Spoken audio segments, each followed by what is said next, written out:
အေဂျင့်နဲ့ညကောင်းကင်ရန်ရဲ့ကျယ်ရီကြားထဲမှာလေးနဲ့မြောက်ကိုကင်ဆွဲရင်အထက်မိုးကောင်းကင်စီချိန်ရွယ်ထားတဲ့လေးတော်တူကိုတွေ့ရပါလိမ့်မယ်။သူကလူမဟုတ်တရုံကလည်းမဟုတ်နတ်ဖျားတွေလူမျိုးလည်းမသိမျိုးဖြစ်ပြီးတော့ဉာဏ်ပညာကလည်းအလွန်ထူးချွန်ခဲ့တာတဲ့။ဒီလိုမျိုးစိတ်ဝင်စားစရာတွေနဲ့ပြည့်နှက်နေတဲ့ဒနုရာသီခွင်တွေရဲ့ခေါင်းကင်ဖခင်ကြီးအကြောင်းကိုဆက်လက်တင်ဆက်ပေးသွားမှာဖြစ်လို့ဗီဒီယိုကိုအဆုံးထိကြည့်ပေးကြပါဦးနော်။လူသားတွေကဖျားเจ้าတွေနဲ့မြို့ပြနိုင်ငံတွေကိုမတီးဆောင်နိုင်သေးခင်မှာကဘာကြီးကနတ်ဖျားတွေတတော်ဟာတွေနဲ့ပြည့်နှက်နေတဲ့ရှေးခေတ်ကာလတစ်ခုမှာစတင်ခဲ့ပါတယ်။အဲ့ဒီတုန်းကလူတစ်ပိုင်းမြင်းတစ်ပိုင်းစင်တော်တွေကစိတ်အားထက်သန်မှုနဲ့ရှုပ်ထွေးပွေလီမှုတွေကနေပေါက်ဖွာလာပြီးတော့ရိုင်းဆိုင်ကြမ်းတမ်းပြီးလွတ်လပ်တဲ့တဘာဝရှိကြတဲ့သူတွေဖြစ်ပါတယ်။သူတို့ကတစ်တော်တွေကြားထဲမှာအမြဲတစေပြေးလွှာနေပြီးတော့တမတ်မှုနဲ့ရိုင်းဆိုင်မှုကလွဲလို့ဘယ်ဥပဒေကိုမှမသိခဲ့ကြပါဘူးတဲ့။ဒါပေမဲ့သူတို့အားလုံးထဲမှာထူးခြားတဲ့သူတစ်ယောက်တော့ရှိနေခဲ့ပါတ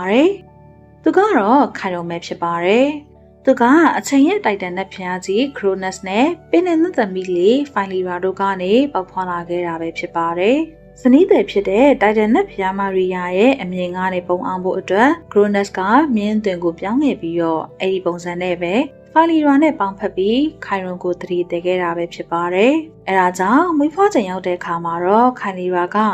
သူ့ရဲ့သားငယ်ကိုလူတဝက်မြင်တဝက်ပုံစံနဲ့မြင်လိုက်ရတဲ့အခါမှာထိတ်လန့်ရှက်ရွံ့ပြီးတော့အဲ့ဒီနေရာမှာပဲသူ့သားကိုဆွန့်ပစ်ခဲ့ပါတယ်တဲ့။ဒါပေမဲ့မိခင်ရဲ့ဆွန့်ပစ်ခြင်းကိုခံလိုက်ရတဲ့ခိုင်ရွန်ကိုတော့နတ်ဖျားတွေကမွေးစားခဲ့ကြပါတယ်။အလင်းခီတာနဲ့အသိပညာတို့ရဲ့နတ်ဖျားဖြစ်တဲ့အပိုလိုကတော့ခိုင်ရွန်ကိုတွေ့သွားပြီးတော့သူ့ရဲ့ကိုပိုင်သားတယောက်လိုမွေးမြူခဲ့ပါတယ်။အပိုလိုရဲ့လမ်းညွှန်မှုအောက်မှာခိုင်ရွန်ကစိတ်ကူးတခြင်းပညာနမိတ်ဖက်ခြင်းလေးပစ်ခြင်းနဲ့จิตရာတွေရဲ့ဘာသာစကားကိုလေ့လာစီးပူးခဲ့ရပါတယ်။အဲ့လိုနဲ့သူကနတ်ဖျားနဲ့တေမျိုးသားရဲ့နဲ့လူသားကြောက်ကိုဆက်သွယ်ပေးထားတဲ့တရားလိုမျိုးတရားအားလုံးထဲမှာအသိပညာအရှိဆုံးသူဖြစ်လာခဲ့ပါတယ်။အလိုနဲ့ခိုင်ရိုရဲ့လှိုင်ကူကနောင်လာနောင်သားတွေရဲ့ဒဏ္ဍာရီခစ်ကိုပုတ်ဖော်မယ်သူရဲကောင်းများစွာကိုမွေးထုတ်ပေးခဲ့တဲ့နေရာတစ်ခုလည်းဖြစ်လာခဲ့ပါတယ်။သူတင် जा ပေးခဲ့ရတဲ့တပည့်တွေထဲမှာလေလိုလှိမ့်မြန်နေဆိုတဲ့အာခီလစ်အကူနော့စ်အဖွဲ့ရဲ့ခေါင်းဆောင်ဂျေဆင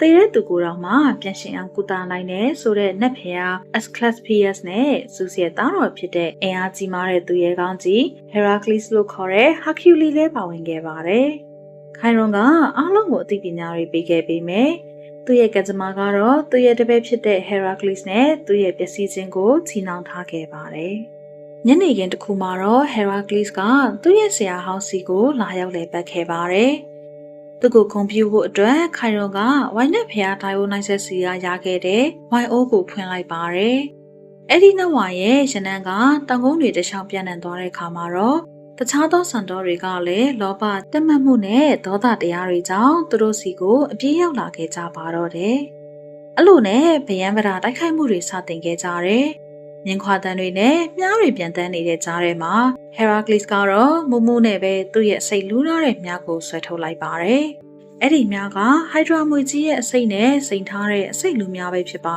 ယ်။ဟိုက်ဒရာရဲ့အကြောင်းကိုကန်ဆာယာတီကွေတွေရဲ့ဗီဒီယိုထဲမှာပြပြပေးရပါတယ်နော်။အဲ့လိုမျိုးရုံရင်ဆန်ခတ်အခြေအနေမှာတော့မြားကထွက်သွားပြီးခိုင်ရွန်ရဲ့ခြေထောက်ကိုဖောက်ဝင်သွားခဲ့ပါတော့တယ်။ Heracles ကကြောက်လန့်တကြောင်အဟစ်ခဲ့ပေမဲ့နောက်ကျသွားခဲ့ပါပြီ။အစိတ်ကမသိမျိုးဖြစ်တဲ့ခိုင်ရွန်ရဲ့သွေးကြောထဲမှာမီးလူလောင်ကျွမ်းသွားပါတော့တယ်။အဆုံးမရှိတဲ့ဝေဒနာဟာမသိမျိုးဖြစ်တဲ့ခိုင်ရွန်အတွက်တော့ပြင်းထန်ရက်စက်တဲ့ချိန်စာတစ်ခုလိုဖြစ်လာခဲ့ပါတော့တယ်။နောက်ဆုံးမှာတော့ခိုင်ရွန်ကဝေဒနာကိုမခံစားနိုင်တော့တဲ့အခါမှာဘယ်မသိမျိုးကမှမပြုတ်လို့ဖူးသေးတဲ့ရွေးချယ်မှုတစ်ခုကိုပြုလုပ်ခဲ့ပါတော့တယ်။သူကသူတစ်ပါးရဲ့လုံမြောက်မှုအတွက်သူရဲ့ထာဝရအသက်ကိုပေးအပ်ဖို့ဇုစ်ကိုကန့်လှန့်လိုက်ပါတယ်။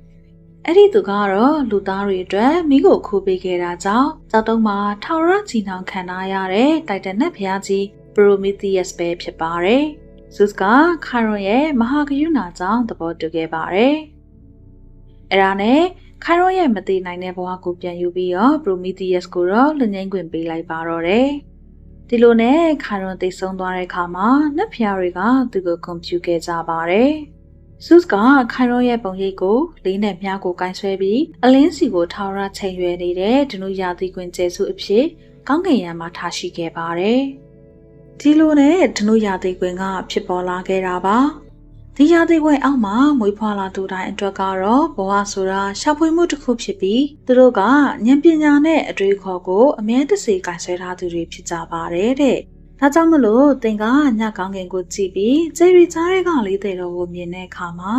ခိုင်ရုံကိုသတိရလိုက်ပါနော်။သူတစ်ပါးအသက်ရှင်နိုင်ဖို့အတွက်သူ့ရဲ့ထာဝရသက်ကိုဆွန့်လွတ်ခဲ့တဲ့သူအမောင်ထဲမှာလေးကိုဆွဲပြီးသူ့ရဲ့မြားကအလိမ့်ကိုရှာတွေ့မယ်လို့မျှော်လင့်နေတဲ့သူကိုပေါ့။ခုလိုစိတ်ဝင်စားစရာအကြောင်းအရာတွေကိုကြိုက်နှစ်သက်တယ်ဆိုရင်တော့ကျမရဲ့ YouTube Channel ကို Like and Subscribe လုပ်ပြီးတော့အားပေးခဲ့ကြပါဦးနော်။အားလုံးကိုကျေးဇူးတင်ပါတယ်ရှင်။